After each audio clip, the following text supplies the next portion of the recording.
Jefferson's Tree of Liberty and the blood of schoolchildren. Like all Americans, I have a Second Amendment right to own a firearm.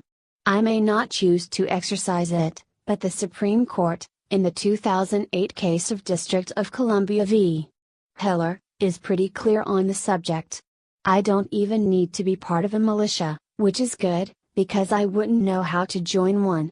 So I accept gun ownership, in principle, as part of my birthright, and acknowledge that the same rights accrue to people who might, for one reason or another, hate me. As journalist Mickey Cause once wrote, if liberals interpreted the Second Amendment the way they interpret the rest of the Bill of Rights, there would be law professors arguing that gun ownership is mandatory. Why would I need one, though, except to commit a crime? Why does anyone? Related searches. Republican National Convention Thomas Jefferson Donald Trump Supreme Court of the United States Downtown Cleveland. For hunting, obviously. Although I do not hunt, I recognize it as essentially harmless, except to the animals who are killed, and to people who get shot by mistake, including occasionally the hunters themselves. But shotguns and single-shot rifles are rarely used in crimes, and I know of no serious proposals to ban them. For target shooting, as a sport. I have done this, and I enjoyed it. Encouraging better marksmanship is a worthy national goal, and if we keep it up, the U.S. Olympic team might hope to someday win a medal in biathlon. For personal defense.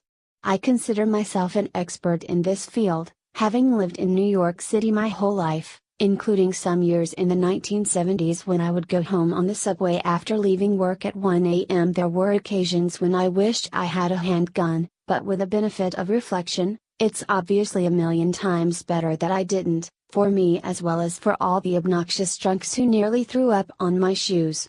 Having survived to this point, I am content to entrust my safety to the very excellent protection of the NIP, but I also recognize that other Americans, in different circumstances, might come to a different conclusion.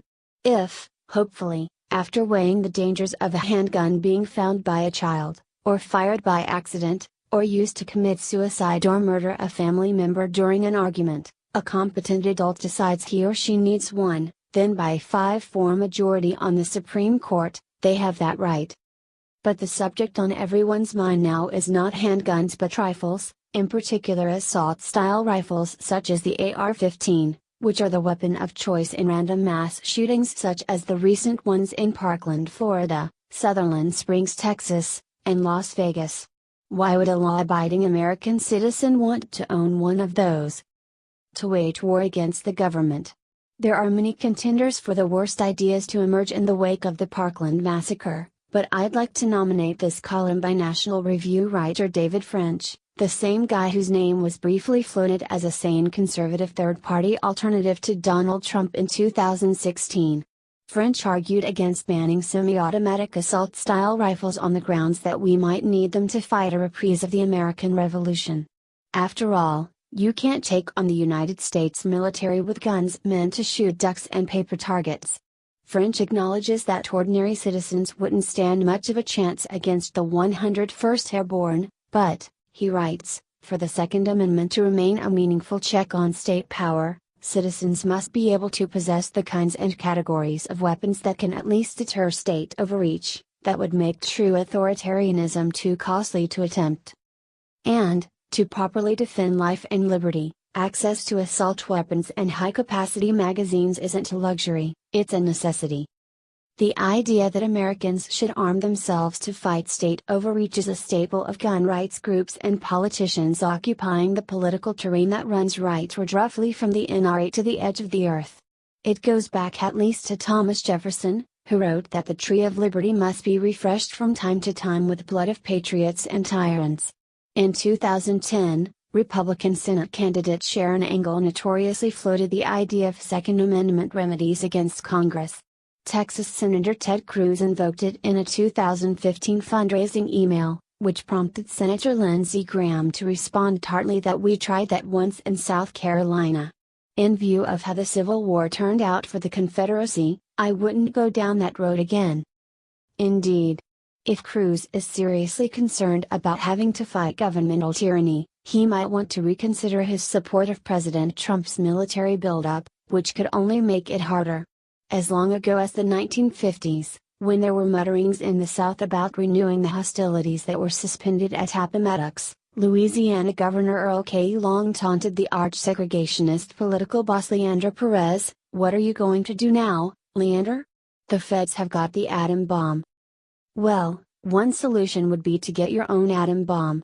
As far as I can tell, no one is seriously asserting that the Second Amendment conveys a private right to own nuclear weapons, not even the National Rifle Association, probably not even Gun Owners of America, a group composed of people who consider the NRA insufficiently zealous and which claims 1.5 million members.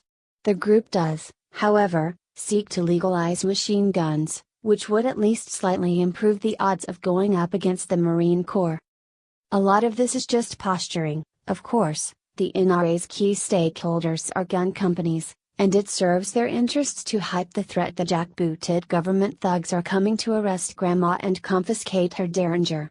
The NRA's Dana Loesch made news last week with a claim that the mass media loves mass shootings because of the ratings they bring. Leaving the despicable nature of the charge aside, it is a fact that publicized incidents of gun violence have benefited the firearms industry by spurring sales to patriots scared that this time Nancy Pelosi really is coming to take away their guns. Remington filed for bankruptcy this month amid a general slump in gun sales that set in right after the 2016 election, when gun owners could relax in the knowledge that Hillary Clinton's evil designs on the Second Amendment had been thwarted.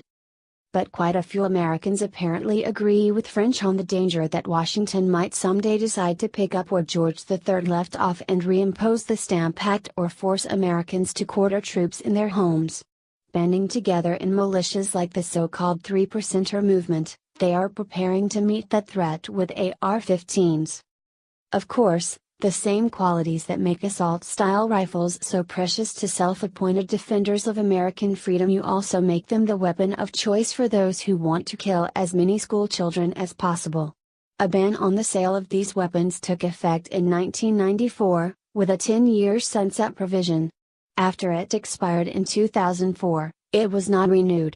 There is little evidence that the ban did much to reduce gun violence, or even reduce sales of the weapons it was meant to control.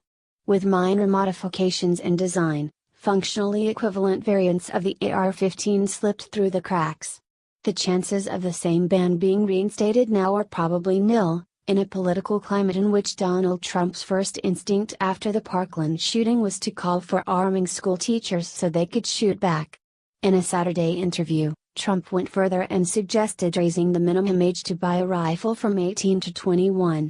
Trump confidently predicted that the NRA would go along with a new age requirement, which the group has long opposed. The NRA has informed Trump that he's mistaken. One way to achieve at least some of the benefits of banning assault weapons would be to limit the number of bullets they can hold. The gun control organization Sandy Hook promises circulating a petition for law to ban rifle magazines holding more than 10 rounds, forcing shooters to stop to reload more often. The young man who shot up Sandy Hook Elementary School carried 30-round magazines, but even so, according to Nicole Hockley, whose son Dylan died in the attack, 11 children managed to escape in the seconds it took him to swap in a new one. If Trump seriously believes in arming teachers, limiting magazine size should be a change he supports, because even if they manage to draw their handguns, their only hope of standing up to a gunman firing off an AR-15 is to wait for him to reload.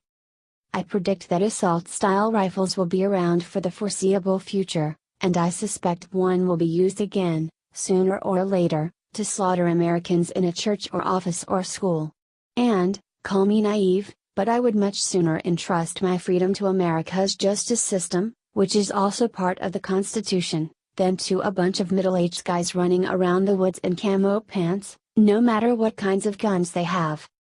I hope I am never forced to put my life on the line to defend liberty, and if it should happen, I hope I have the courage to do so. But that's not a risk I would take with the life